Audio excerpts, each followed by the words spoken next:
Praise the Lord. കർത്താവായ യേശുക്രിസ്തുവിൻ്റെ ധന്യമുള്ള നാമം മഹത്വപ്പെടുമാറാകട്ടെ. പ്രിയമുള്ളവരെ, നിങ്ങൾ ആരെ ഭയപ്പെടുന്നു?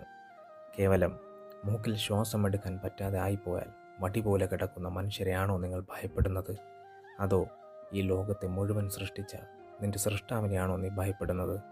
വേദപുസ്തകത്തിൽ മത്തായി 10-ാം അധ്യായം 28-ാം വാക്യം വായിക്കുമ്പോൾ ഇപ്രകാരം എഴുതിയിരിക്കുന്നു: ദേഹിയെ കൊല്ലുവാൻ കഴിയാതെ ദേഹത്തെ കൊല്ലുന്നവരെ ഭയപ്പെടേണ്ട, ദേഹിയെയും ദേഹത്തെയും നരകത്തിൽ നശിപ്പിക്കാൻ കഴിയുന്നവനെ തന്നെ ഭയപ്പെടുവിൻ. വളരെ വ്യക്തമായും ശക്തമായും പറഞ്ഞിരിക്കുന്നു, ദൈവത്തെ ഭയപ്പെടുവിൻ. ഒരുപക്ഷെ മനുഷ്യർ നിങ്ങളെ പല രീതിയിലും തകർക്കാൻ നോക്കിയേക്കാം. അവിടെയും നിങ്ങൾ മനുഷ്യരെ അല്ല, ദൈവത്തെ തന്നെ നോക്കുവിൻ. നിന്റെ ദേഹത്തെയും ദേഹിയെയും നരകത്തിൽ തള്ളിയിടുവാൻ അധികാരം ദൈവത്തിന് മാത്രമാണ്. അതുകൊണ്ട് നിങ്ങൾ മനുഷ്യരെയോ ഈ ലോകത്തിലെ പൈശാചിക ശക്തികളെയോ ഭയപ്പെടേണ്ടതില്ല. പ്രിയരെ, നരകത്തിൽ പോകുമെന്ന് പേടിച്ചിട്ട് ദൈവത്തെ ഭയപ്പെടണമെന്നല്ല വചനം പറയുന്നത്. നിന്റെ സൃഷ്ടാവിനോടുള്ള ഇഷ്ടത്തിൽ ഒരു ഭയം നിന്റെ ജീവിതത്തിൽ വരേണ്ടത് അത്യാവശ്യമാണ്. ഇന്നത്തെ തലമുറകളെ നോക്കിയേ, അവർക്ക് ആരെയും തന്നെ ഭയമില്ല. അവരുടെ ഉള്ളിൽ ദൈവഭയമില്ല. നിങ്ങളുടെ മക്കളെ ദൈവഭയത്തിൽ വളർത്തുവാൻ നിങ്ങൾ ശ്രമിക്കുക. സഭാപ്രസംഗി 11-ാം അധ്യായം 9-ാം വാക്യത്തിൽ ഇപ്രകാരം എഴുതിയിരിക്കുന്നു: യൗവനക്കാരാ, നിന്റെ യൗവനത്തിൽ സന്തോഷിക്കുക. യൗവനകാലത്തിൽ നിന്റെ ഹൃദയം ആനന്ദിക്കട്ടെ. നിനക്കിഷ്ടമുള്ള വഴികളിലും നിനക്ക് ബോധിച്ച വണ്ണവും നടന്നുകൊള്ളുക. എന്നാൽ ഇവയൊക്കെയും നിമിത്തം ദൈവം നിന്നെ ന്യായവിസ്താരത്തിലേക്ക് വരുത്തും എന്നറിയുക. നീ ഇപ്പോൾ നിനക്ക് തോന്നിയതുപോലെ ജഡത്തിന് ഇഷ്ടപ്പെടുന്ന കാര്യങ്ങൾ ചെയ്ത് ജീവിക്കുവാണേൽ ഓർത്തുകൊള്ളുക, ന്യായം വിധിക്കുന്ന ഒരു ദൈവം സ്വർഗത്തിലുണ്ട്. മനുഷ്യരുടെ ഹൃദയ നിരൂപണങ്ങൾ അറിയുന്നവനാണ് ദൈവം. ആ ദൈവത്തെ മാറ്റി നിർത്തി ദൈവത്തെ ഭയപ്പെടാതെ പാപം ചെയ്താണ് ഇനിയും നീ ജീവിക്കുന്നതെങ്കിൽ നിന്റെ വീഴ്ച വലിയതായിരിക്കും.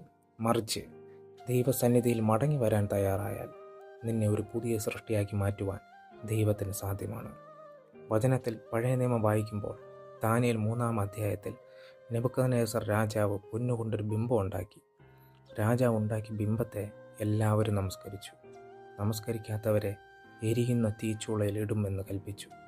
എല്ലാവരും ബിംബത്തെ നമസ്കരിച്ചപ്പോഴും സ്വർഗത്തിലെ ദൈവത്തെ ഭയപ്പെട്ട് ദൈവത്തിൽ ആശ്രയിച്ച് ജീവിച്ചവർ അവിടെ ഉണ്ടായിരുന്നു. ശദ്രക്ക്, മേശക്ക്, അബേദ്നഗോ ഇവർ 3 പേരും രാജാവ് ഉണ്ടാക്കിയ ബിംബത്തെ നമസ്കരിക്കാത്തത് കൊണ്ട് അവരെ എരിയുന്ന തീച്ചൂളയിലിടുവാനിടയായി. രാജാവ് തീച്ചൂളയിലിടും എന്ന് പറഞ്ഞപ്പോൾ അവർ പറഞ്ഞ മറുപടി എന്താ നോക്കിയേ: ഞങ്ങൾ സേവിക്കുന്ന ദൈവത്തിന് ഞങ്ങളെ വിടുവിപ്പാൻ കഴിയുമെങ്കിൽ അവൻ ഞങ്ങളെ എരിയുന്ന തീച്ചൂളയിൽ നിന്നും രാജാവിൻ്റെ കയ്യിൽ നിന്നും വിടുവിക്കും. അല്ലെങ്കിലും ഞങ്ങൾ രാജാവിൻ്റെ ദേവന്മാരെ സേവിക്കയില്ല, രാജാവ് നിർത്തിയ സ്വർണ്ണ ബിംബത്തെ നമസ്കരിക്കുകയുമില്ല എന്നറിഞ്ഞാലും എന്നുത്തരം പറഞ്ഞു. പ്രിയമുള്ളവരെ, ഇതുപോലെ ഒരു സാഹചര്യം നിന്റെ മുന്നിൽ വന്നാൽ നീ ഏത് വഴി തിരഞ്ഞെടുക്കും? ശേഷം അവിടെ എന്താ സംഭവിച്ചേ? രാജാവ് നോക്കിക്കൊണ്ട് നിൽക്കെ അവിടെ ഒരു അത്ഭുതം കാണുവാനിടയായി. 3 പുരുഷന്മാരെ തീയിലിട്ടു. 4 പേര് കെട്ടഴിഞ്ഞ് തീയിൽ നടക്കുന്നത് കാണുവാനിടയായി. 4-മൻ സർവശക്തനായ ദൈവമായിരുന്നു. പ്രിയമുള്ളവരെ, നിന്റെ ജീവിതത്തിലും ദൈവഭയമുണ്ടെങ്കിൽ മനുഷ്യരെ നീ പേടിക്കുകയില്ല.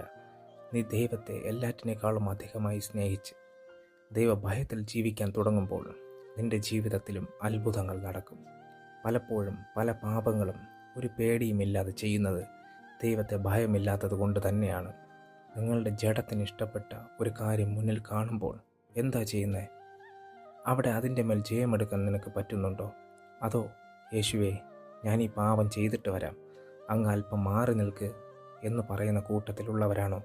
ഒരിക്കലും അങ്ങനെ അരുത്. കൊടും പാപികളായിരുന്നപ്പോൾ നമ്മെ സ്നേഹിച്ച ആ സ്നേഹത്തെ വിട്ടുമാറാൻ പാടില്ല. ഇതുവരെയും ദൈവഭയത്തിൽ ജീവിക്കാൻ നിനക്ക് കഴിഞ്ഞില്ല എങ്കിൽ ഇപ്പോൾ കർത്താവിനോട് പറയാമോ: യേശുവേ, അങ്ങേ ഭയപ്പെടുവാൻ എനിക്ക് കൃപ തരയണമേ. എല്ലാറ്റിനേക്കാളും അങ്ങേ മാത്രം അധികമായിട്ട് സ്നേഹിക്കുവാൻ കൃപ തരയണമേ എന്ന് പ്രാർത്ഥിക്കാമോ? ഉറപ്പായിട്ടും നിന്റെ ജീവിതത്തിൽ ഒരു മാറ്റം ഉണ്ടാകും. ഇനിയുള്ള നിന്റെ ജീവിതം മനുഷ്യരെ അല്ല, ദൈവത്തെ ഭയപ്പെടുന്നവരായി ജീവിക്കാൻ ദൈവം നിങ്ങളെ സഹായിക്കട്ടെ. മനുഷ്യർക്ക് നിങ്ങളുടെ ശരീരത്തെ മാത്രമേ നശിപ്പിക്കാൻ കഴിയത്തുള്ളൂ. നിങ്ങളുടെ ആത്മാവിൻ്റെ രക്ഷ കർത്താവിൻ്റെ കരത്തിലാണ്. നിന്നെ പൂർണ്ണമായി കർത്താവിൻ്റെ കരത്തിലേക്ക് വിട്ടുകൊടുക്കുവാൻ നീ തയ്യാറാണെങ്കിൽ ദൈവഭയം നിന്നിൽ നിറച്ച് ദൈവത്തെ എല്ലാറ്റിനേക്കാളും അധികമായിട്ട് സ്നേഹിച്ച് ദൈവഹിതം ചെയ്യുന്ന ഒരാളായി നീ മാറും. പരിശുദ്ധ പിതാവേ, ഈ വചനം കേട്ടുകൊണ്ടിരിക്കുമ്പോൾ തന്നെ വ്യക്തികളുടെ ഉള്ളിലെ ലോകപരമായുള്ള എല്ലാ ഭയങ്ങളും മാറിപ്പോട്ടെ. എല്ലാവരും ദൈവഭയമുള്ളവരായി മാറട്ടെ. കൊന്നിട്ട് നരകത്തിൽ തള്ളിയിടുവാൻ അധികാരമുള്ള കർത്താവിനെ ഭയപ്പെടുവാനും സ്നേഹിക്കുവാനും ഈ ജനത്തിൻ്റെ മേൽ അങ്ങ് കൃപ പകരണമെന്ന് പ്രാർത്ഥിക്കുന്നു. ഈ ലോകത്തിൻ്റെ പുറകെ ഓടുന്ന എല്ലാ യൗവനക്കാരും അനുസരണമുള്ള മക്കളായി ദൈവസന്നിധിയിലേക്ക് മടങ്ങി വരട്ടെ. യേശുവിൻ്റെ നാമത്തിൽ തന്നെ ആമേൻ. ദൈവം നിങ്ങളെ ധാരാളമായി അനുഗ്രഹിക്കട്ടെ.